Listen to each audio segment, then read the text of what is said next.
The pre-show of the Codex podcast. I'm your host, Sonny Kruger, and I'm joined by my co-hosts today, Dan Kelly and Uncle Gary. Hello. Hello, what's up? I'm glad Nice to have to you be guys. here. Glad to have you guys back. It was a couple months ago. It was the last time the three of us did an episode together. It was the After Dark Takeover episode. Yeah. Yeah, Right. yeah, that was a while ago. And we're Yeah. Timless today. Yeah. So no Tim today. It is his birthday. So Yeah, we he's hope celebrating his 83rd birthday today. Yeah. Congratulations, Tim. Wow, 83rd. A long life. Every birthday I hear he celebrates by trying to crawl back into a womb. I wouldn't put that past Tim the Terrible. But yeah, so it'll be a good episode today. We are reviewing Hawkeye from the Volume 4 series, issue number 11, Pizza is My Business. Of course, we'll be having someone join the F list. We'll be having a random panel of the week. And we got some comic book news for everybody. You know, not too much news this week, but a bit of stuff that's been going on. And even since, this is the day of Tim, since it is his 83rd birthday, I had to bring in a bit of the rumor mill in there. We haven't talked about rumors in a while. Yeah, look at that. Rumors really coming up on the day of Tim. So, what else have you guys been up to? Collecting any, getting any good comics lately? I know you guys a lot of times show them on After Dark, but Yeah, we were at a show last weekend. We were at Comic Logic's LotCon. I bought a little mini stack, so I got a few. I got 3 books at it. One new book from a local guy that was there for his comic that he made, and then I got 2 back issues from Gary's buddy Damien. Got a good deal on those, so I was excited. I got a couple of books off eBay that I actually ordered a bit ago that came in, and yeah, me and Sal went to the shop today to pick up our pulls. Man, there's a lot of good stuff this week.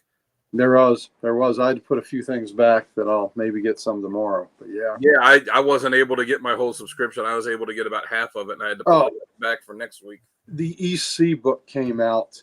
That is the scans, the high-res scans of the EC covers. Oh, spectacular. I'll have to get that tomorrow. Nice. Oh, so good. It's an artist edition book, but they did this one as a paperback. Oh, okay. Like a larger size trade. So kind of, format size was larger, not just the page count, but, it was kind of like Black Label book size. Yeah. What about you, Sonny?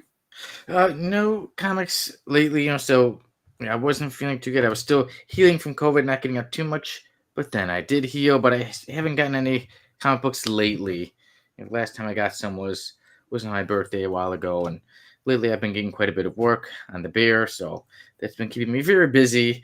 And my sleeping schedule is already off, so that throws it even more off on film days, but it's been good. Gotta grow that bank account so I can get some more comics. What have you been doing on the bear? I've been doing stand-in work. Hmm. I see some. Yeah, so I've been standing in for quite a few of the characters, and then seeing pretty much everybody. So if anybody watches the show, I've been around pretty much all the main characters. For every episode, I've been seeing them, even to a bit of chatting out. Have they used you for background stuff in it? You know what? The other seasons they used me for background stuff, and this season has been stand-in work. So, do you get to talk to? You said you get to talk to some of them. Are you pressing them for some Fantastic Four tips? I have not. I've seen Fantastic Four rumors. I've seen Ebon, but I haven't actually chatted with him. A lot of times he would be kind of getting ready for scenes with the other actors or the directors, but some of the others just chatting regular talk, and so pretty cool to be around everybody. See that even though we see everybody on TV, when you're just kind of chatting regular, most people are pretty down to earth. And I mean, yeah, even though they're actors, they're still people. Yeah. So yeah. Hey, if anybody wanted to be ego-wise, it'd be I have a show too. I have multiple shows.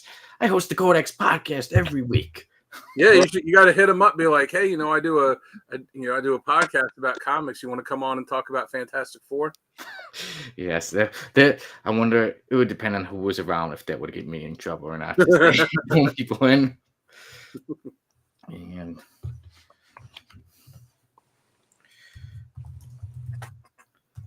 just messaging Dan right now. Oh, okay. I was going If to say, anybody sees me typing in stuff, yeah. Sentence and stopped. You know, I was like, what are we doing now? Oh, just writing a little bit, just look at that. But there's somebody in the comments, and this young man's name is Tim Morse, and he says, "Hello, distinguished comic collectors." Hello. Hello, Tim. We hope you are enjoying this show. We have more. Tim. Joe says, "What's up, comic party people? We're enjoying a pre-show right now." Tim, rumor has it that on your birthday every year you try to crawl back into a womb. Is that true? Because I think it's a good plan. Yeah, happy 83rd birthday. I guess that you're aging in dog years. Yeah, that's kind of scary because I'm older than him, and I didn't think I was over 83, but evidently I am. Hey, time is flying by, you know. Before you know it, we'll be at the halfway point of 2024. I'm like, yeah, it's closing we're in. almost in May. My What do you say? I try, but it doesn't always work. Doesn't always work. All right. Yeah, my daughter's birthday is on Monday, and then her birthday party is the Saturday right after that on the 1st. So it's like, I got it, And then the school year is ending for her too, and it's like, Nice. Happy early birthday to your daughter. I got 16 more days, and I am free for the summer. Nice. Yeehaw. What are your big plans? Not to work. Not to work are my big plans. Enjoy I have time off this summer. I have a 60th birthday coming up, so I'm gonna have a pretty good day that day. Yeah, we got it's funny because I got it set up that Tim's actually, I'm gonna spoil a surprise. Tim's gonna come down for it and pop out of the cake for you. Well, that's a surprise I hadn't counted on. On the plus side, I don't have to wipe my own ass. Well, there you go, Tim. Yeah, Tim, you when your balls are hanging like that, man, be careful. You don't want to step on them because, man, that could hurt. I would guess so, So, well, we hope he's having a good day today. We hope he's able to remember it. 83. Sometimes you forget a few things. What's funny is, on Facebook where you have like the Facebook memories pop up, and I like to look at that and see. Mostly, I look at it to see like, oh, there's pictures of my Emily when she was, when she was a little baby. And then I also look for like, oh man, I posted that funny meme. Then that was pretty good. But it was today in 2012 I posted. So I just read that The Rock was cast as Lobo. Can't wait to see the main man on the big screen. Oh wow! So 12 years ago, he was not cast as Lobo. But then it got me thinking, like, man, he could have done a pretty good Lobo. Well, The Rock is Lobo, though, man. Interesting. It's very interesting, since we'll be bringing up the People's Champ later on. Yeah. Since, Joe says you can throw them over their shoulder like a continental soldier. Well, there you go. Just make sure that you don't let them, when you're on the road, make sure that you don't let them touch your continental breakfast. Oh, well, there you go. Well, yeah, you especially don't want to put a fork in one thinking it's a little sausage, do you? Yeah, well, this goes for everybody. When you're driving too, you make sure everything is good and in a good place before you take off, because then it'll be very uncomfortable. Oh, and I did that Fabian. You're asking about what we were up to. I did that Fabian Niecesa interview earlier today. It was about an hour and a half. That was pretty good. I'm looking forward to it. That should be really good. Obviously, Fabian's worked on a lot, so. Well, he did tell me beforehand. He's like, please don't ask a lot about 90s X-Men and Deadpool. Like, I get it. You're tired of talking about that. So I think I had like 2 questions about it. I asked him about Age of Apocalypse, and we talked about Cannonball for a few minutes. Oh, you did talk. Thank you. Yeah. But I think we spent about a good 20 or 30 minutes talking about New Warriors. So if anyone's a New Warriors fan like me, you'll get a lot of insight about what he was doing and some stuff that he wanted to do with the book that he didn't get to. Nice. I like New Warriors, so it'll be interesting to watch. I'm really looking forward to when it comes out. Yeah, did he also think that Cannonball is getting a short shift lately? Not really. He said he doesn't really read that much New stuff. Anymore.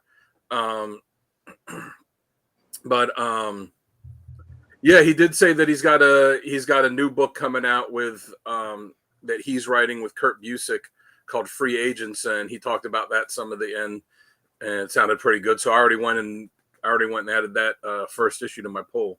Nice. Yeah, I'd say, I mean, Liefeld clearly co-created, but anybody that says that Fabian didn't have a hand in it just doesn't understand the role of a writer. Oh yes, yeah, he made me. Yeah, and also you always got to give credit to Deathstroke. Yeah, if there's no Deathstroke, there'd be no Deadpool. Yeah, I mean, he all he did with Deathstroke was he just changed the first letter of his name. Yes. Yeah. Slade Wilson, oh, that's cool. I think he's going to be Wade Wilson. All right, real brilliant there. Oh yeah. All right, guys. Speaking of Deadpool, we also have a little bit of Deadpool news on today's episode. When we get to it, well, you guys, you want to jump in?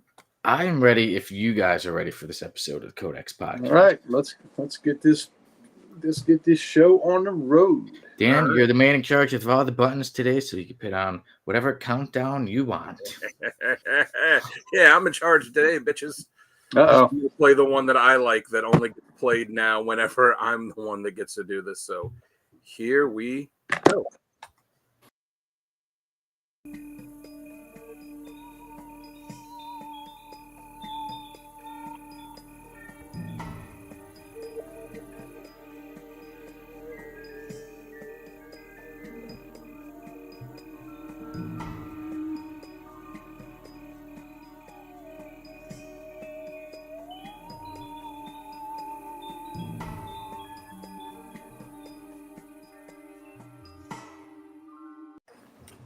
I like that.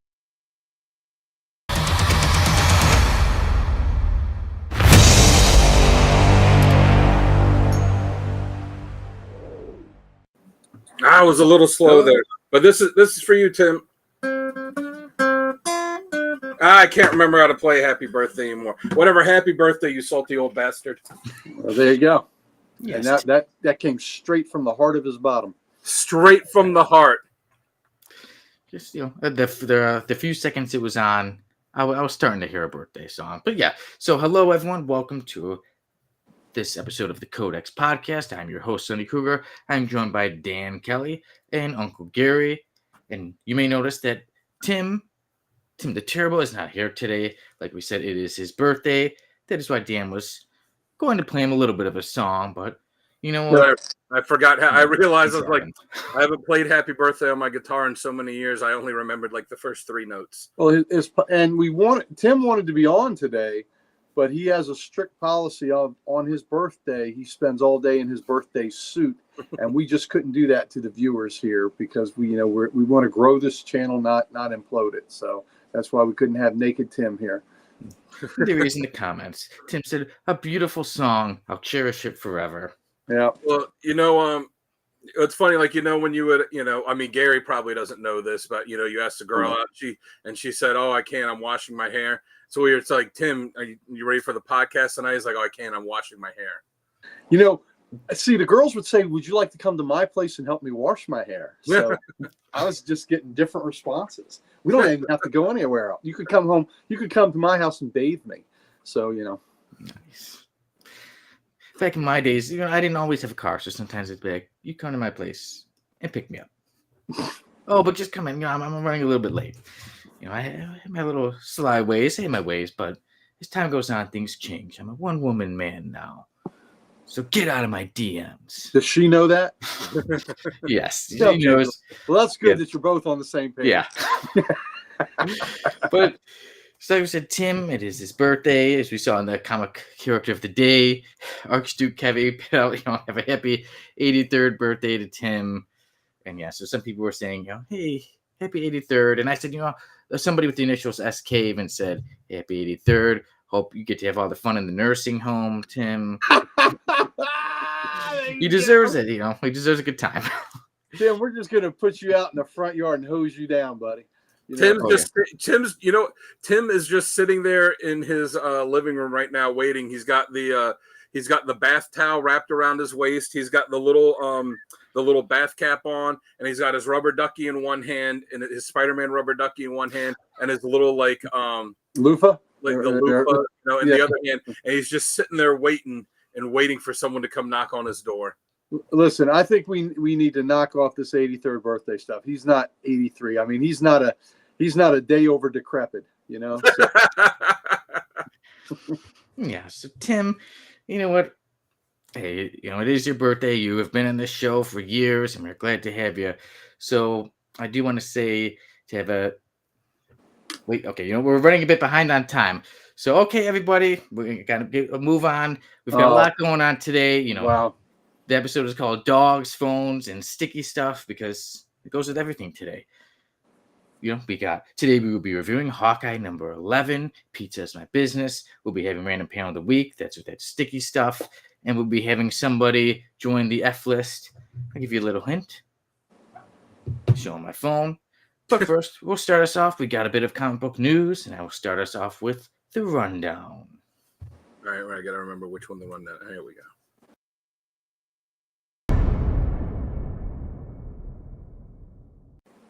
I'm not as smooth. I was like, which one of these is the rundown? Oh, yeah, it's this one. Sade wasn't singing about you. You'll get it.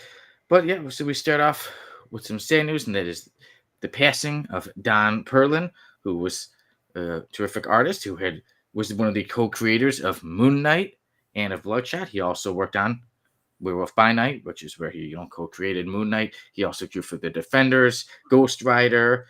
He did a lot. And Don was also a United States Army veteran. He was drafted in the year of 1953. That was during the time of the Korean War. And Don Perlin lived to be 94 years old. So may he rest in peace. That was a good run. Yeah, good run, and a lot of comic books there. He was married. He had daughters. He had sons. I believe it was either it was 2 daughters and 3 sons, or 3. I believe it was 2 daughters and 3 sons. And like I said, may Don rest in peace. Like I said, after a good run, a good 94 years of life, may he rest in peace. And then we got some other news. Deadpool and Wolverine. Now they're really promoting it. The marketing is really getting out there. We're seeing them on plenty of commercials. And one that came out was for the tickets. The tickets are now on sale for Deadpool and Wolverine. The trailer starts off a bit regular. It almost seems like the other one. Yep, Tim Morse did say he did a lot of the early Bloodshot stuff too. One of the main reasons I collected the title. Yeah, if you were a fan of Valiant in the early days, it meant you were a fan of Don Perlin. Oh yeah, Don. Yeah, he worked on a lot. Even too, I believe it was Solar Man of the Moon too, right? So, well, I was considering it was Solar. Solar Man of the Moon. Man of the Moon. No, I'm like, I know it's right. Solar something else. Man of the Atom. Man of the Atom. There you go. No Man of the Moon. Solar Man of the Atom. He got it conflated with Moon Knight. Yeah. Solar Man of the Moon Knight. Sonny was well. You got to be careful because while we all buy, we'll buy comics at our shop, or sometimes we'll buy them off of eBay. Sonny gets all of his from Wish. Solar Man of the Moon. I thought that's what it was. Yeah, so maybe there is a Solar Man of the Moon somewhere out there, but yes, it is Solar Man of the Atom. And yes, like I say, he did do a lot of early work on Bloodshot. So he did, yeah. Like I said, that was a Marvel Valiant amalgam book that we just didn't hear enough about. Yeah, just one of the ones that weren't too popular. Mm-hmm. Maybe one day on the Codex podcast we'll review another amalgam book. Another name. I finally got amalgam right. I was always calling like I forget what I was calling. I was like Graham. People like what? I'm like, yeah, the one where they're all mixed. Graham. Yeah. Well, you know what? You can write Solar Man of the Moon. That can be your next project. Kind of makes me think of It's Always Sunny in Philadelphia with Dayman and Nightman. Oh yeah. Oh, perfect. Yeah, I think they even have an actual musical of that. Yeah, they did. That's a musical I would like to see. But yeah, speaking of seeing things, but yeah, the Deadpool and Wolverine, the trailer that came out, it's more for selling the tickets. It's like the big trailer that came out, but at the end there's a bit of difference. There's a bit more to it. They show you a little more of the movie, like one part Deadpool. as I'm Wolverine. Wolverine's like, "What are you doing?" And Deadpool's removing a knife from somewhere, and even says, "Get your mind out of my pants." So I like that, and looking forward to that. And then also, would not be Tim Morse's birthday. We wouldn't be celebrating it if we couldn't bring in some rumors. Tim likes to bring. He's such a gossiper. So there is a rumor mill. If you smell what Apocalypse is cooking, and that is the rumor is that Marvel wants The Rock to play the role of Apocalypse. I mean, if they do, hopefully it'll be better than the Ivan Ooze version that we got of it last time. Oh yeah, but I really wonder if that will happen. And Dan, earlier you were saying on the pre-show about a certain Facebook memory that showed up for you. I thought it was interesting how it showed up today. Yeah. In 2012, I posted something where I was like, I just read that The Rock is going to play Lobo, and it's like 12 years later we find out that's not true. It could have been cool, Instead, he got cast as Black Adam, and then took him 10 years to make the damn movie. Yeah, and then look at that. Now he's rumored to be Apocalypse. I think everybody will be disappointed if Lobo's not Momoa at this point, though, because I mean, if you talk when you talk about actors that are made for a role, yeah, the dude just looks like Lobo. He does. Yeah. He does. And you see the way he acts in his real life in some of these interviews and some of this other stuff. You're like, God damn, that's Lobo, man. Yeah. Oh yeah. Because Lobo's a pain in the ass, and prank. He's not above a good prank too. So that's perfect. Okay, so hopefully that does happen. We want to see Jason Momoa as Lobo. What do you guys think about The Rock as Apocalypse? Yeah, I could see it. I mean, he's a decent enough actor. He's got the build for it. I mean, if he's playing Apocalypse, then he's going to be in heavy makeup and stuff. But like I said, they already wasted a great actor playing, with Isaac playing Apocalypse, and it was a terrible movie. The look of him was terrible. So Nick Savinus, that's what it made. Yeah, he did. Tim says no for The Rock. No. I think Apocalypse has a good ring to it. He already played an Egyptian, he played an Egyptian already, right? When he did the Scorpion King. Yeah. The Scorpion King, yeah. Yeah, I do wonder how it would be. Like you said, with makeup, you can make it work. I wonder acting wise how good he could be as a villain, but lately on wrestling, he was playing quite the villain and he was getting really into it. So we'll see if it happens. But for some reason I do see I'd like to see somebody else, maybe even an actor who isn't so known, just kind of come out there and really, get the spotlight on them to say, wow, this is the person I will picture as the live action Apocalypse. So I hope they don't just give it to The Rock because, hey, he's popular. Let's just give him a role. Hopefully they give it to the person who is the best at bringing Apocalypse, the character from the comics, to life. I think for Apocalypse too, some roles, if you're casting them, if you're casting Colossus, and it's going to be, and it's not just the Deadpool one where he's armored up all the time, but it's somebody that's going to play Peter and then armor up. Yeah, you need someone that's big and built. If you're casting Superman or Batman, you need someone that's got muscles. If you're casting Apocalypse, there's so much armor and stuff on him. You don't have to have someone that's completely jacked, because they're going to have the face makeup on. They're going to have all, this big bulky suit. So I don't think it's as important for that. To me, for someone like Apocalypse, you want someone that's more of that, that stern voice, someone like a Michael Ironside or crap, I can't remember his name. The guy that played Dean Wormser in Animal House. John Vernon, yeah. But you want someone that's got that that menacing kind of voice. As soon as you hear them speak, it's whoa. Yeah, that menacing kind of attitude, more so than, oh well, they've got to be really big to play this character. For him, no. Dean Wormer. You threw up on Dean Wormer. Yeah, that drunk and stupid is no way to go through life, son. He's when he gets to Belushi, he's like, Mr. And he looks at Belushi, he's got the pencils in his nose. Mr. Blutarsky. 0.0. And then Belushi's just like, yeah. Good times. Always good to talk I don't about know. classics. So Tim, why don't you let us know who you think should play Apocalypse, or if The Rock is going to be in the MCU, if you don't want him to be Apocalypse, who should he play?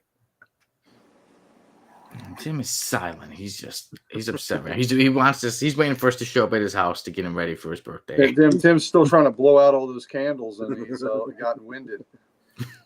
He's standing there looking out the peephole of his door, waiting for someone to come by with soap for him. Well, Tim, we do hope you're enjoying your birthday. But yeah, guys, any other news, anything about Deadpool Wolverine, or like you had Don Perlin? Like I said, he did do a lot of work. So yeah, so you'll be missing. We were just talking about Bloodshot, Moon Knight, and he was asked before in an interview who his favorite character was that he created, and Don said that his favorite character he created was Bloodshot. That he said he had a lot to do with their creation of Bloodshot, and that Bloodshot was his favorite. Tim did get back to us. He said a good character actor is someone that has more voice acting experience than anything else. No, that makes sense considering the character is probably going to be buried under CGI and makeup. Yeah. Bloodshot was a great character. It's too bad that they try to do that Valiant movie universe, and the first movie they started with was Bloodshot, and you're like, all right, this is going to be good. And like Vin Diesel is Bloodshot. I'm like, all right, maybe like 15 years ago, but whatever, we'll see. And then the movie comes out, and it's like, ugh. Yeah, I did not watch it. I did not know it existed. Yeah. Well, there's a movie, Bloodshot. It stars Vin Diesel, and I hear that it has nothing. That it's like nothing like the comic book. I looked up something on YouTube, and the scene didn't look good, and it was all people complaining like this isn't anything like the comic book. The whole thing. Yeah, it's not. It's honestly, I found it to be kind of boring. I get that. I think the problem with it was they had this plan in place that like, we're going to do Bloodshot. We're going to like do a couple Bloodshots, and we're going to do a couple Harbinger movies. And then we're going to like have a big Harbinger war thing. The problem was the same thing with DC when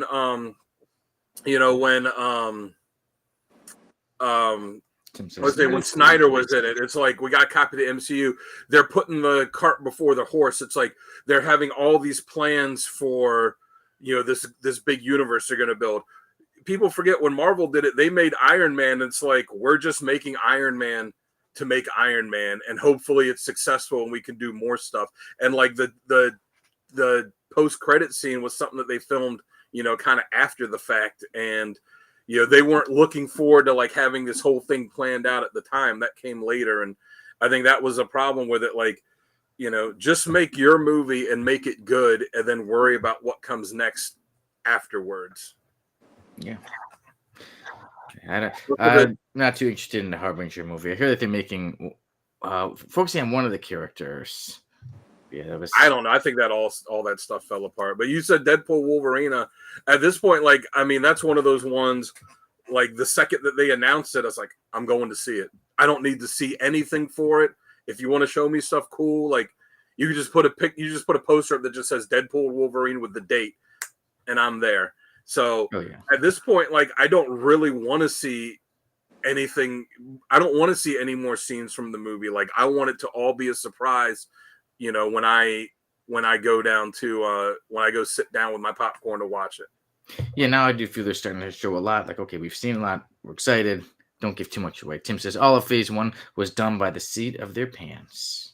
Yeah, like you hear them talk about Iron Man. They were like, the day of shooting every scene, they were like rewriting the day of when they were shooting it. But yeah, for Deadpool Wolverine, like, you've already got my money you've already got my money to see it at least one time, if not more. Like, people love to spoil stuff. People love to be the one to say like, I knew it first and I let everyone know. Like, man, just let us enjoy it. Yeah, even too. That's how with the X-Men 97. I made sure to watch it 3 a.m. and I did not spoil things. I let everybody watch it because I didn't want any spoilers. That's why I'm like, I will watch it as soon as it comes out. Because but Deadpool and Wolverine, I do want to see that right away because we know people are going to be spoiling. I do not want that. I'm seeing it the day it comes out. I actually had to make an eye appointment with the specialist in Annapolis, And when they were reading off the dates that was available, they didn't have any dates available for a couple months when I scheduled it, and they told me that date, and I'm like, well, that's the date Deadpool and Wolverine comes out. I'm like, Yeah, my eyes to wait. And I have to take the day off of work because it's like an hour drive for me. So I just scheduled it for that morning because I got to get my eyes dilated. I'm like, all right, schedule my eye appointment for that morning, get my eyes dilated, see Deadpool, Wolverine in the afternoon, set. Well, hopefully your eyes are okay when you see the movie. Yeah. You're not like, man, this is good. What's the date for the movie release? July 26th. Yeah, so that is when Deadpool and Wolverine comes out. And I say that wraps up our comic book news for today. Like I said, not too much news going on, but hey, always got to talk about the stuff that, happens. And like I said, unfortunately, about the passing of Don Perlin. So I'm glad we did get to mention and talk about it, talk about his works. And now Sonny, did you see, I know, you being an X-Men fan, did you see they just announced a, let me look at a Wolverine miniseries that's going to be penciled by Greg Capullo? Oh, I did not know. Very cool. Let me check that out. Yeah, he posted it on his Twitter. I follow him there. It's called Wolverine Revenge, and it's written by Jonathan Hickman and penciled by Greg Capullo. Nice, impressive names, impressive people behind it. So I should check that out. Did they have any release date yet? Or? I didn't notice a release date, but if you look at Greg Capullo's Twitter page, he's got some pencils and some of the promo art and stuff that he's worked on for, and it looks really good. I was going to say, yeah, it's Greg Capullo, so it should look really good. And Jonathan Hickman is a very talented writer, so hopefully it's a great miniseries. It's a miniseries, right? Yes. Nice. I got excited at first. I was like, much X-Men going on. Yeah. I was like, oh, is he going to be the penciler on the new ongoing? And then it's like, oh, nope, it's a miniseries. Well, whatever, I'm buying it. Yeah, still should be cool. But yeah, so much X-Men. I'm loving it with, like I said, X-Men 97 came out, and then all these comics that I said, the big event from the Ashes, all the new X titles that will be coming out. So much for us X-Men fans to look forward to this summer. And of course, the series should all continue on to months and months past. But you know what's not so fun? Getting sticky stuff on your mouth. So, Dan, would you show us the random panel of the week? I was very unsure about picking this, but I picked it, and there we go. There was a redheaded woman, and she says, Marvin, what's this horrible sticky stuff on my mouth? And there we go. We see that there's some white, as she said, sticky stuff on her mouth. I think we can assume that it's lotion. Maybe he was just, going to lotion his hands, and when you get, you're trying to lotion it too much because you have dry hands, and maybe accidentally it got on her face, on her mouth. Yeah. Could be that. Uncle Gary, what do you think is going on in this comic? I can't say. Yeah. Allow me to say. I was a little nervous about picking this one, like, because we try to be this is the show that we try to behave, but I'm like, I don't know.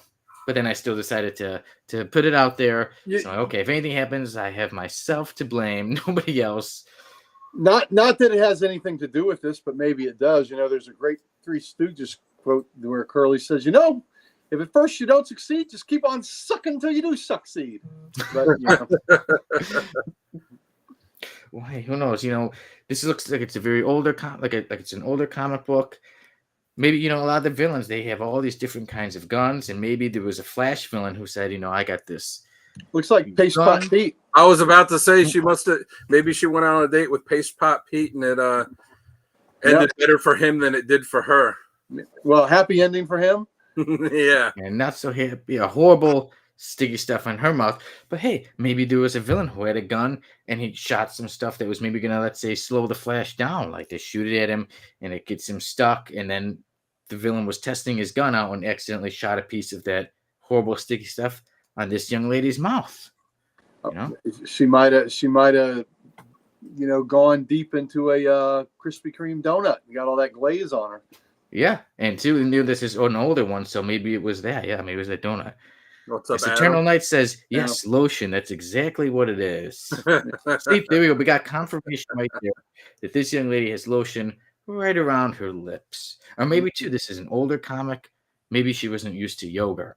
And then she did it, and she's like, what is this horrible sticky stuff? And then her husband's like, honey, it's this thing called yogurt. Yeah. Well, maybe she just needs to moisturize more and just rub it in everywhere. Yeah. Who knows? Maybe since today is Tim's birthday, maybe she paid Tim a visit. You should pay Tim a visit. Maybe. And he's like, that's me. That's my birthday celebration. Because maybe it's also cake. Maybe there you go. It's a bit of a frosting cake. It might be cake and icing. That's right. Yeah, cake and icing. And like I said, I bet it's some kind of frosting. Yeah, well, it is. But you would think she would know. She seems very inexperienced to not know what that might be. So. Yeah. But yeah. Who knows? And obviously, we got some more comments there. Tim says, here's hoping. Yeah. And Eternal Nights did say open for interpretation. They didn't have to wear kitty gloves writing and drawing back then like they do now. Oh, we need my buddy Chris or Snoop to see this. I'm sure he'd have a witty rejoinder. Yeah. Yeah, so much fun, so much possibilities with this stuff. Well, do we know any big characters named Marvin? We could possibly see Marvin the Martian. There we go. His outer space modulator broke down and exploded. There we go. Yeah. Good old Marvin the Martian. Yeah, I'm trying to think. There's got to be some superhero or someone named Marvin. I mean, it's not a. And again, it's not exactly a super heroic name, but no, yeah. It could be somebody. It could be one of those other comic books, those romance ones, those vegetable lover ones, those amputee love ones. Yeah, probably. Well, it could be one of those comics, or one day I was trying to find this too, and I was unable to find out which comic book this is from. I'm like, what's this horrible sticky stuff in my mouth comic? But no. Oh, there's I just looked it up. There's Marvin Flum from Marvel, who is I have no idea who that guy is. I was going to say, who is Marvin Flum? It's Mentalo, okay. Mentalo, however you say Mentalo, that. Okay. Yeah. Oh, there's Marvin from Super Friends. That's clearly who it is. Oh my God, that's Wendy with a dye job. Yeah, she's being a real super friend. Being a super freak. Marvin was her brother. Wasn't Marvin her brother or not? Or maybe they were just friends. I think they were just friends. It's been a long time since I watched it, but maybe good friends. Well, now they are super friends. Friends with sticky benefits. Oh yeah. Oh. And there's one, Tim. Yeah, he's the one that put that stuff on her mouth. LOL. He flung it. Yeah, he did. He certainly did flung it. And there's our random panel of the week. Always fun. Always a bit naughty. I was like, should I? Like I said, I was a little iffy about that one, but hey, nothing wrong with somebody accidentally getting a bit of lotion on their mouth. So. Well, there's a whole bunch of panels you can pick from Batman 66. That's the famous Joker boner. Oh, yeah. I was considering doing the one, but then I'm like, one day we may have to just review this thing because there's just so much throughout the whole issue. I own that issue. I believe you. Most people I would say that's so old, but no, I have that issue, and I bought it because it was the boner issue. Because I'm still 12 years old, and I think that is hilarious. And yeah, anybody who hasn't read it or even checked it out a little bit, it's full of talking about boners. About the Joker's boner, yeah. The whole city was laughing at, Gotham City was laughing at the Joker's boner, and he was going to teach Gotham City that they shouldn't be laughing at his boner.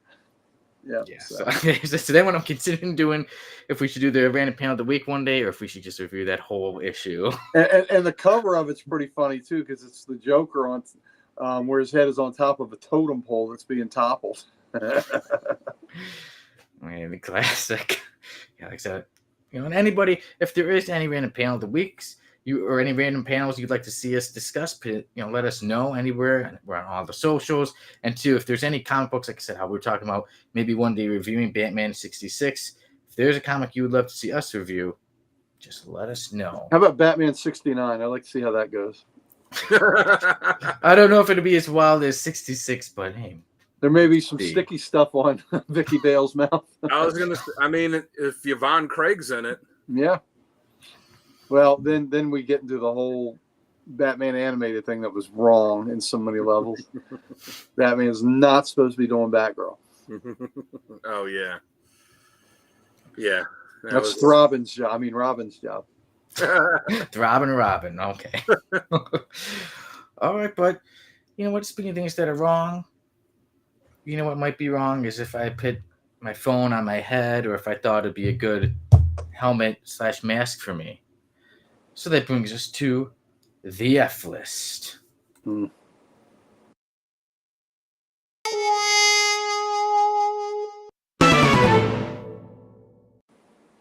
I gotta say real quick, what's funny, one of the pictures in the F list there is Super Pro, which I did talk to Fabian Nisese about in the interview today because he wrote the Super Bowl special that introduced him and the first 4 issues of the series.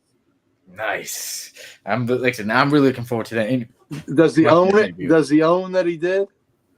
Oh yeah, he said. Well, he said he's like the one editor came to him and asked him if he's like, hey, will you take a look? Because there was like a lot of stuff that was done with it. He said before he got involved, like a lot of pitches and stuff that the NFL kept turning down. And they asked to take a look at it. He's like, I can't, I'm too busy. And he's like, look, if you tell me no, then, this guy's coming to ask you tomorrow. And if you tell him no, then it's this guy. And it just kept going up the chain to like all the way to the top to the publisher. And I was like, man, it sounded like they were coming after you like the mob. He was like, that's exactly what it was. He's like, they pretty much took, were letting me know that I had to do it. Oh, man. And one of the, basically, the character is basically the epitome of the F list. NFL Super Pro. But today we have Phone Ringer join the F list. There's that. That is actually another phone ringer. That is their phone ringer from the Mojo verse. But there we go. Look at that. I didn't even realize when I sent that picture of phone ringer. What are you doing between his legs, son? No sticky stuff on my mouth. But Yeah. There we go. There's phone ringer. As you can see, he's wearing red. That's not. I was going to say that's not the part of the phone that your mouth goes on, Sonny. Yeah, Sonny. Sonny, you're in Brown Lantern territory there. I'd watch out. The Brown Lantern, yeah. And as you can see, there you go. Much better. There you go. He's a phone for a head, is he? Or not as a head. He has a regular person head, but his mask is red. A regular person head. A phone. Speaking of around it. There he is. That is so disturbing. Right there. Right there. Don't forget, these are the pictures that Sonny picked out and sent. Yes. And there he is. There's some fighting going on. There's Beast, and somebody just yells, "Your mother." Somebody said, "Let go of my face, creep." But you see, somebody has wrapped the phone around phone ringers. Mm-hmm. So, the cord around his head. So, Gary, is that being the expert on him? Would that be that's Avengers Beast or the Avengers that is fighting him there? That is an Avengers Beast on one of his little vacations away from the team where he was fighting a bunch of losers. He said these aren't Avengers caliber, so he was just going to solo defeat them. I don't know. That looks like Captain America's fist.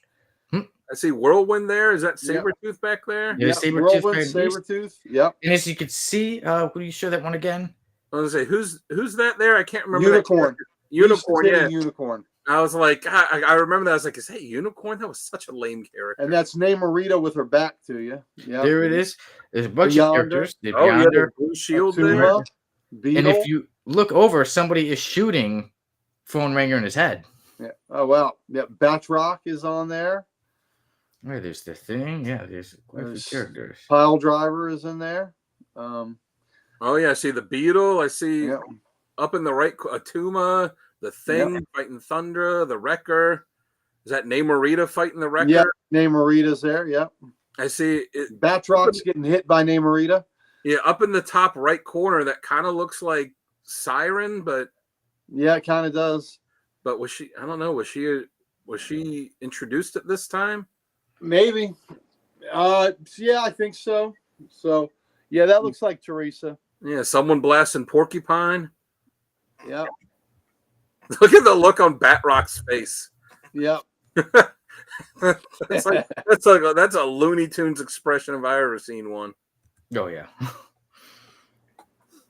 Oh man, that is messed up. Dan, would you show the one where we show some of the last ones again, real quick? That one, yep, right there. Phone ringer says, too many telephones have died today. The phone ringer is here to avenge them." Yeah. Wow. So, guys, which one of you would like to take a stab at the origin of phone ringer? I'm just gonna keep. You going. can leave that one up there because we can see it. Keep going back to this one. I am very disturbed by this. I am very disturbed by this. Oh man, his geez, okay. So this is his name is Tommy Bell, and Tommy Bell was traumatized when he was a kid because he was on the phone with his mother, who was traveling for work, and she was in a location where a tornado hit. And so while the tornado hit, while she was on the phone with him, and he heard her scream, and that was the last thing he heard. And Ma Bell died right then and there, and so he's always traumatized because he lost Ma Bell on the phone, and that always resonated with him, and that the telephone became a sacred object to him, and that by dressing up as a telephone, he thought he would get in touch with his mother's spirit, who was still caught somewhere in the telephone airwaves because she died while she was on the phone. Wouldn't it be fantastic if he had like a little car, like the phone mobile or something to get around that was shaped like a phone booth? There you go. That would be great. That would be Or great. like if he could just reach back and grab that phone off the back of him and then like spin it around by the cord and like hit people with it. Hey, he might have to do that. All right, Dan, any guesses as to the origin? I think Gary covered it pretty well. I would like to add that Dan liked the Ma Bell part, didn't he? Ma Bell really goes perfect with it, yeah. That you see that little gear that's on his belt there. What you don't know is that that you can actually. Where's that hand going there, Sonny? I don't know what he's searching. This you're gonna find. You're searching. You're gonna find something. I don't know if you're gonna like what you find though. Look, this is what Sonny's done to his action figures. This is how it starts. Yeah, that belt buckle actually opens up and it holds a lot of quarters for him, so that if anybody needs to make a collect call. And the way that he looks pretty muscular there. So the reason is because he has the numbers on his the pad on his chest. So it doesn't say it in here, but one thing he likes to do when he's getting ready to go in a fight is he's like, "Oh, it's time to dial up the pain," and then he dials up a number, and that's what gives him his super strength that he goes out and fights with. Well, I like that. They really should have done that with him. Dial up the pain, yeah. So everybody, here is the real history of phone ringer. His actual name is A.G. Bell. Oh, you got the last name right. A.G. Bell. He was created by Kurt Busiek and James Fry in his first appearance, Marvel Age Annual Number 1 in 1985. That's where a lot of the older pictures are from that we were seeing. Yeah, as you can see, he is single with that outfit. Somehow he's single. And he's ready to mingle with Sonny. He's ready to call. But his problem is that he tries to call people, but he uses that old phone, and nobody, uses those kinds of phones. Like, yeah, bro. How are you? How do you have a landline that he's, a landline that he's made mobile that's still an actual landline? Yeah. Well, the one thing about those old landlines, you could beat somebody to death with those phones. They were. Oh yeah, you remember? Just look at Joe Pesci. Yep, there you go. They come in actually. Speaking of which, we may laugh at his outfit because he has a phone by his head, but it's actually come in handy quite a bit. So A.G. Bell was a telephone repairman who was sent to fix a phone, and then he was actually acting as a prison for, unknown to any, he was actually acting as a prison for a small race of aliens. Yeah, it was acting as a place for small aliens, the Zeltas. So he thought he was fixing a phone. It was actually aliens, and he actually freed them. He accidentally freed them when the phone was broken. Bell found out the Zelta's technology in the device, replicating it in his home. Bell found it could be used to tap into any communications technology. He decided to use it to fight crime as a superhero phone ringer. So he helped ET phone home. Pretty much, yeah. Just touch these buttons on my chest, and you can phone home. And then too, Looks like Sonny's getting ready to touch one of his buttons. Yes, that's right. It was her phone that he was working. I don't want any sticky stuff.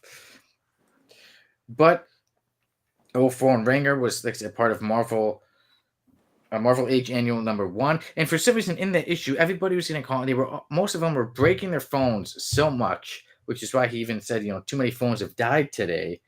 He tries to be a hero, and as we see in that picture there, he got shot in his head, but his telephone helmet, mask, whatever you want to call it, prevented him from actually dying.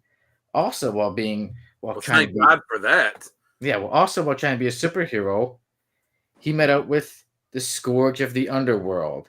And Scourge of the Underworld shot him in the head. But once again, that phone on top of Phone Ringer's head saved him. He's getting ready to shoot Sonny in the head there. Yeah, he's going to use squats on his skull. Yeah. Let's hope not.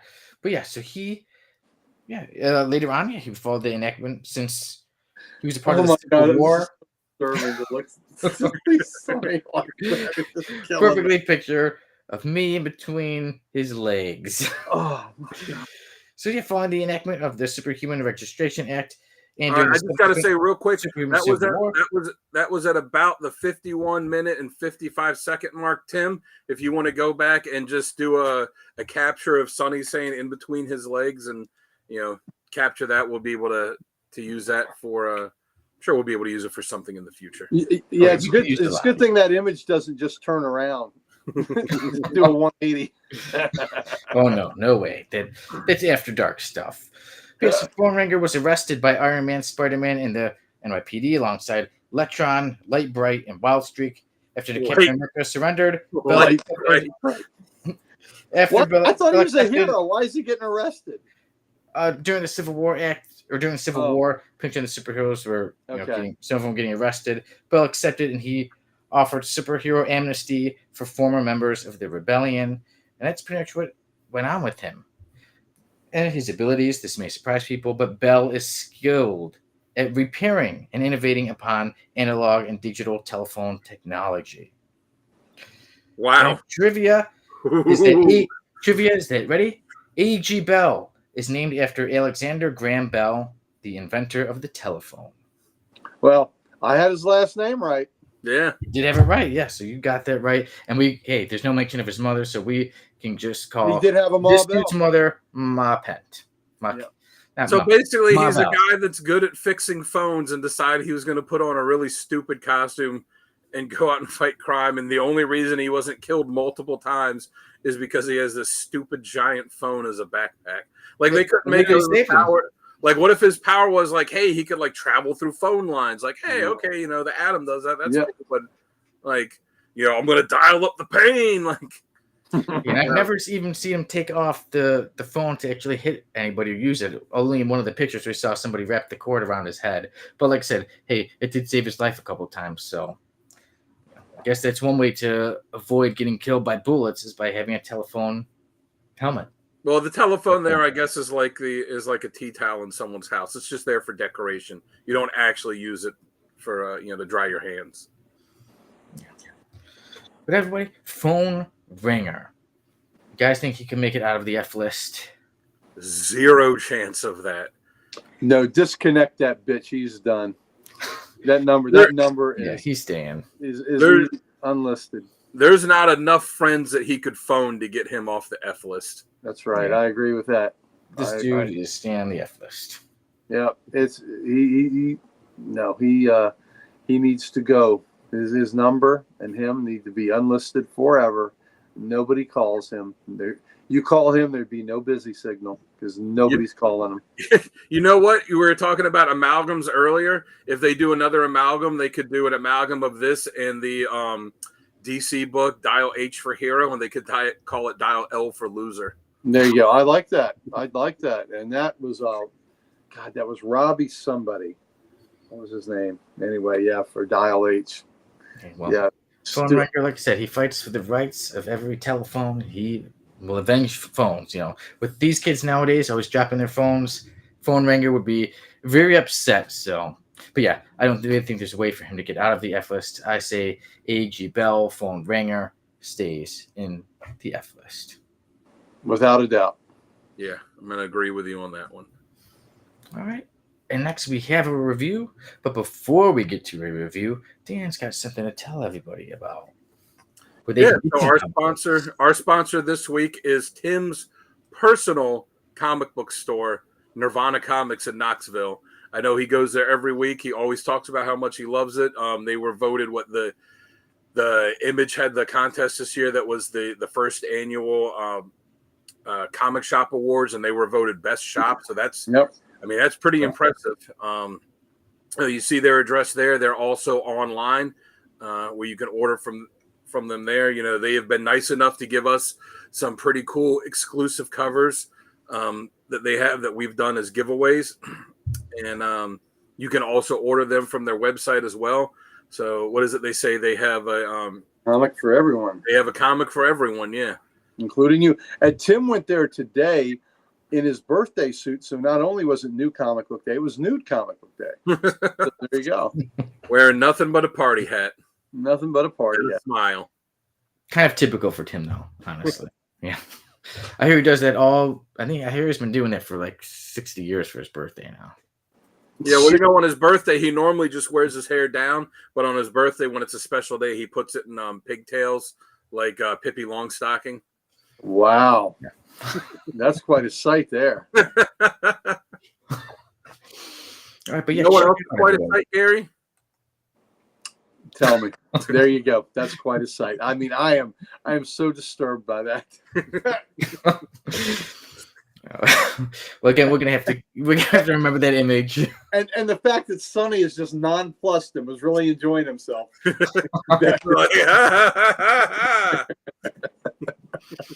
Hey, Dan, you couldn't be the only one pressing buttons today, So like, hey, Dan gets to press the buttons to show the pictures. I get to press some buttons too.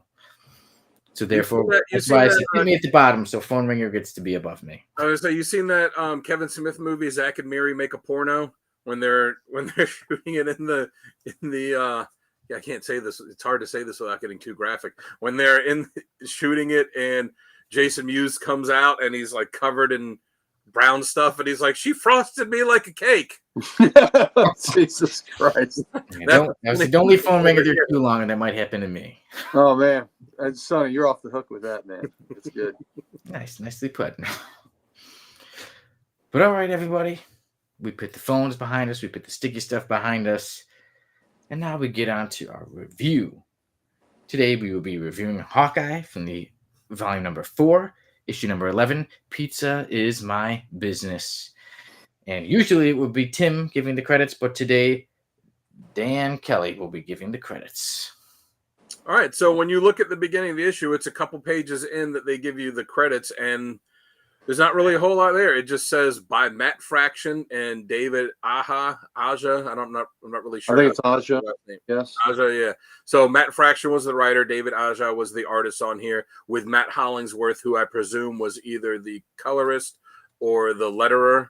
I'm not really sure because it literally just says by Matt Fraction and David Aja with Matt Hollingsworth. But yeah. So they are the ones behind this issue. Yes, this is a very unique issue in Hawkeye. This is focusing on the Lucky the dog, also known as Pete's dog, and this issue like this from the point of view of Lucky. And we see everybody talking. Let's say we see Hawkeye, we see Kate Bishop talking.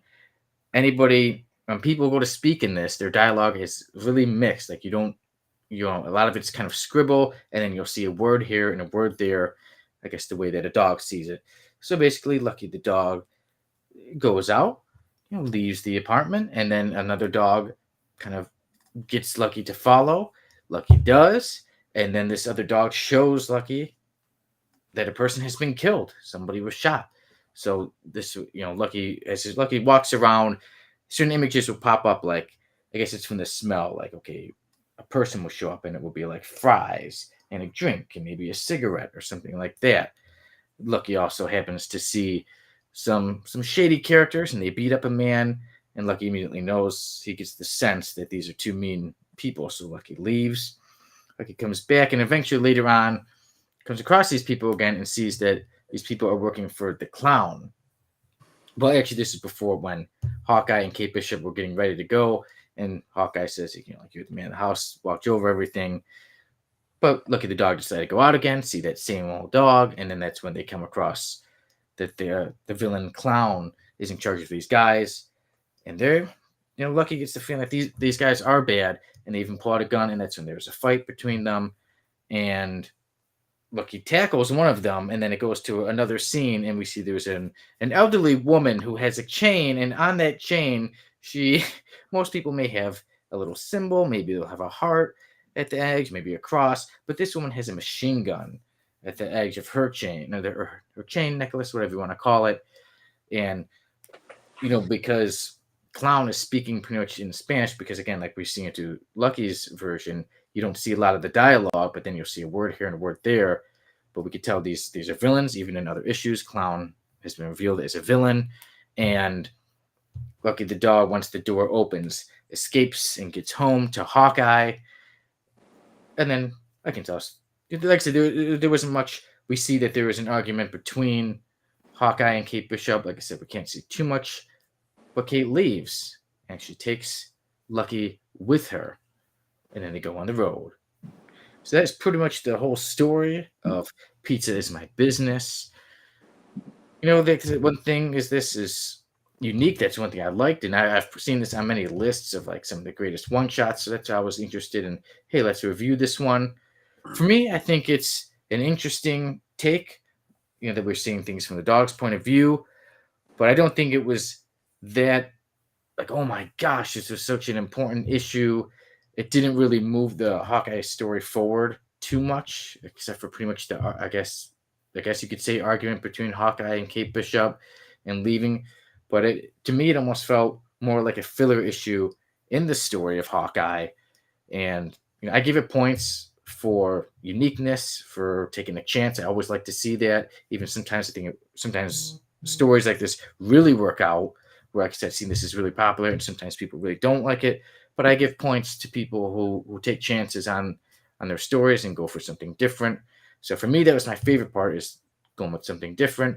I like Lucky the dog, or Pizza Dog, sometimes is Lucky is referred to.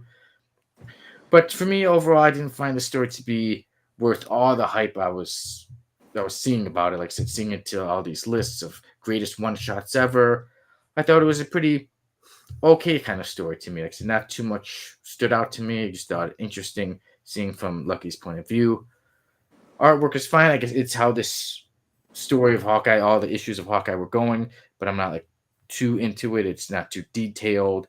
It's not like there were no pictures where I was like, wow, that's such a beautiful panel or anything. And then story-wise, like I said, interesting because it's from the dog's point of view, but there still isn't that much to the story, and not much was solved. I mean, we can say, yeah, like the bad guys, they're the ones who shot. We're assuming they're the ones who shot the dead man, but they were never arrested. Not much happens with Clown.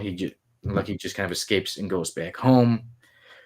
For me, I say Hawkeye, volume number 4 is issue number 11. Pizza Is My Business. It's a bit better than okay. I give it a 6.5 out of 10. All right.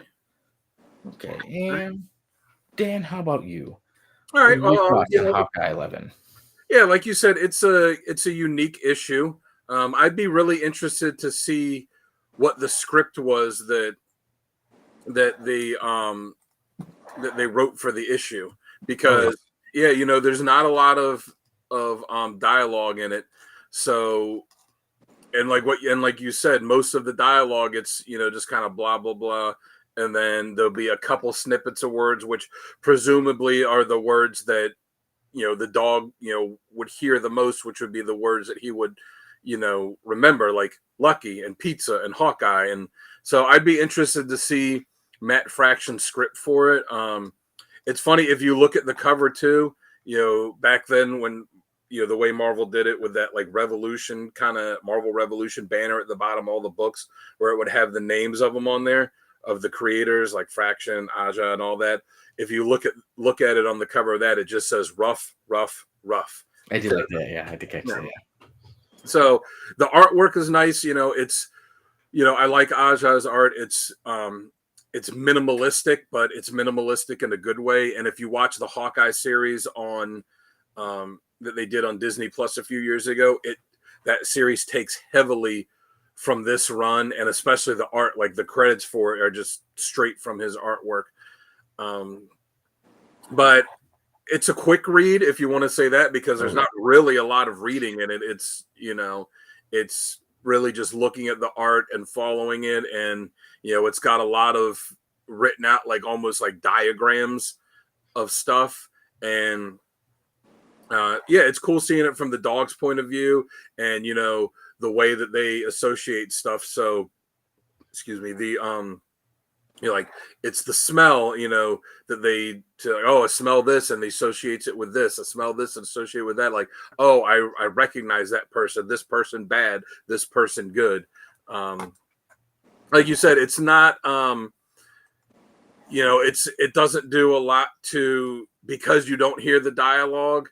There's only so much you get from the story, but it's cool seeing the dog's perspective from it. And clearly, there's friction between Clint and Kate in the issue, and which kind of at the beginning of it, which kind of prompts Lucky to leave the apartment and go off and have this this little adventure with his friend. And you see there is something to the dog other than just hanging out with the Hawkeyes and eating pizza. There's one scene in it I thought was pretty funny when Hawkeye's leaving, and he says, one of the bits of dialogue is actually written out, where he says, you're in charge of the place, and like Lucky kind of gives him a little salute. I think my favorite part of the story. Yeah. I thought that was pretty funny.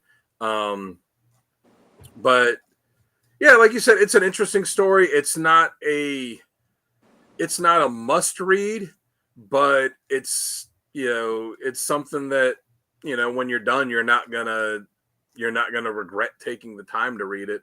So as an interesting way to tell a story, I'll rate it a bit higher. I'll give it a 7.5 out of 10.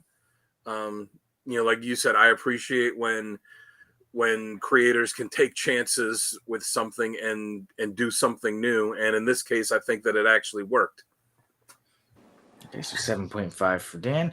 Uncle Gary, how about you? Well, I'm the outlier here. I did not enjoy this at all. Really?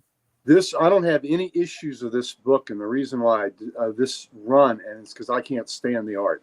It just, but art is subjective, and to me, it just does not work. I just don't like the art style. It is way too cartoony and simplistic for me. So I never picked up the series just because I couldn't get past the art. And same way with Jeff Lemire, who is a great writer. I can't. His art just kills me, so I don't get any of the stuff that he draws. I'm not a fan of his art either. Yeah, but it's subjective. That doesn't mean it's not good. It just doesn't work for me. So it did not work for me, and that kind of taints the story for me a little bit, because I just did not care for the art. Was it clever? With as the dog is smelling things and it's going back through this, he smells this, so therefore it's this person. Sure, it's clever. I give the story points for trying to be clever, for trying to take it from the dog's perspective. Because I haven't read any of these other issues in this run, I was a little bit on, who is this guy? Who is that guy? I didn't understand where the dog tackled a guy. It looked like they fell off a building, but evidently I guess they didn't. And the next scene, he's in this it seemed like he was in the room with the mother or the grandmother with the rifle thing around her neck, and then the guy that was shot in the knee, and I don't understand that. So maybe I didn't. Now I was reading it on my phone. I had to read it on my phone, so I wasn't able to look at the art, I guess, in all its glory and maybe comprehend the story as much as I should have. But I was less than motivated to make a good effort to it too, because I just wasn't enjoying it. But I appreciate the creativity of it. So for me, the art, or let's say for me, the story and the creativity of it, I give it maybe a 40% and a 4 out of 10. And the art for me is a 1. So I'm going to bring it down. It just doesn't work for me. That's why I don't pick up the series. And so for me, I'll generously give it a 3 out of 10 for me. That doesn't mean it's not good. That just means that it just didn't connect with me. That's all. And like you said, art is subjective. You know? I see it with the art too. I don't think that his art on this book for me was something that worked because of the nature of the book, the way it was, where it wasn't like Hawkeye going and doing Avengers stuff. It was, him doing stuff in the neighborhood and the jeans and, and the t-shirt and the stuff with the tracksuit mafia. Like, I think for me, the artwork worked because it was that setting. If this, if you had him trying to draw in the same art style, like Spider-Man fighting the Sinister Six or the Kree Skrull War or Dark Phoenix side, like, no, it's not going to work on that stuff. But I liked it because I thought that it fit the setting of the book. There's some artists that are going to be great no matter what they do, and there's some that it's got to be just the right story. So I agree that the art matched the setting of this, and I also agree that the best part of the book was the dog saluting after he told him to watch the place, but it just did not work for me. That doesn't mean it's not worth. That doesn't mean it's not worthwhile. That just means for whatever reason it just didn't, motivate me to like it. And that's definitely a story to get people talking. Like I said, all different opinions on it. Because it is one of those unique stories. It is focusing on a dog, and like I said, not much dialogue to it. Yeah. So. Yeah, and like you said with Jeff Lemire, I agree with you. I like his writing. I don't really get into his art. There's another one like Scotty Young. I know a lot of people like. I'm not a Scotty Young guy. No. His writing is good. He wrote this horror miniseries for, I think it was Image a couple of years ago that was pretty good. But yeah, I don't like that cartoony art that, especially on all the covers, like the big head and the little bodies. Like it's not really my thing, and the same thing with all these cartoon Disney covers and stuff. But, we all collect what we like, and other people that like it, like, hey, you know what? There's enough people that like it, and that's cool. But again, like you said, and like I said, I'm not trying to invalidate anybody's opinion on this. Oh yeah, no, me neither. I respect everybody's opinion on this, and there are people that really, really love it.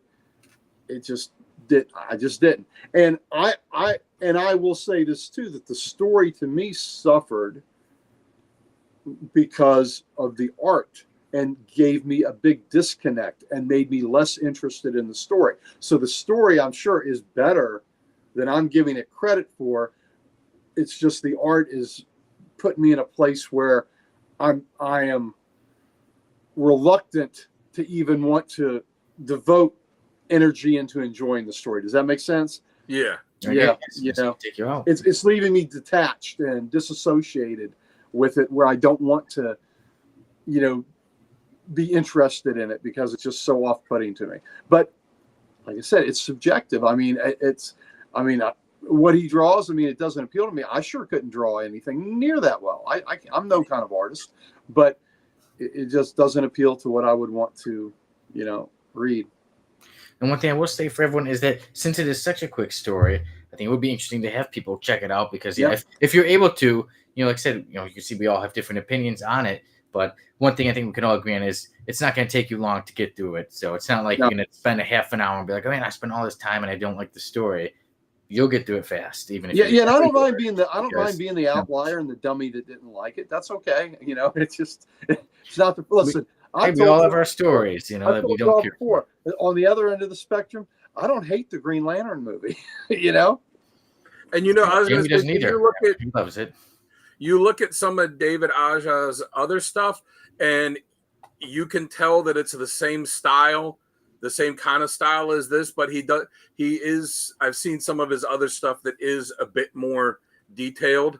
So, clearly this was the artistic choice they made for this book. And on some other books, it looks very similar to this, and on other stuff, it's more detailed. So, again, like I wouldn't like this art style, on a lot of stuff, but because of what the nature of this book was, I think it fit with it. But I can also see how someone would look at it and be like, yeah, I don't dig this, because it didn't capture me right away. It's something that once I got into it, I got it, but it wouldn't have been something that drew me in just with the art. Yeah, so all over the place with Hawkeye in issue 11. Like I said, I've seen on lists, it's considered one of the best one-shots. Uncle Gary gives it 3 out of 10. I give it 6.5 out of 10. Dan gives it 7.5 out of 10. So everybody, what do you think of Hawkeye number 11, Pizza is My Business? Which side are you on? And everyone, that wraps up our review of Hawkeye 11, Pizza is My Business. And with that, we can, I might get you a bit hungry for pizza since there's all this pizza talking about. We don't need to talk about any sticky stuff anymore, any phones. We can let's stick to the pizza talk. And before we go off and get to the pizza, there we go. There we go. Speaking of pizza, hey, look at he's even the yellow and I mean, red. you're talking about pizza. I think you're right there to yellow and red. Pepperoni from him. A pizza ass. You can use him to call Domino's to get that delivery and he'll deliver it to you. Avoid the Noid. Yeah. There you go. Perfect. Now I'm glad that or is it avoid the Nads? Yeah, in his case, yes. But everyone, it's been a great episode. Thank you all for joining us.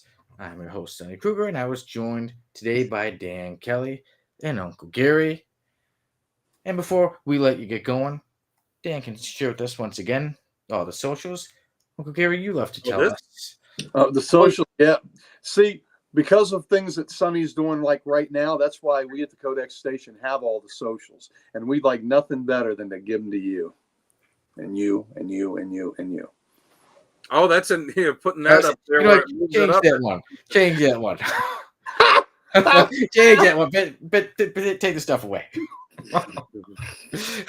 My head's way too far up the alley. Oh man.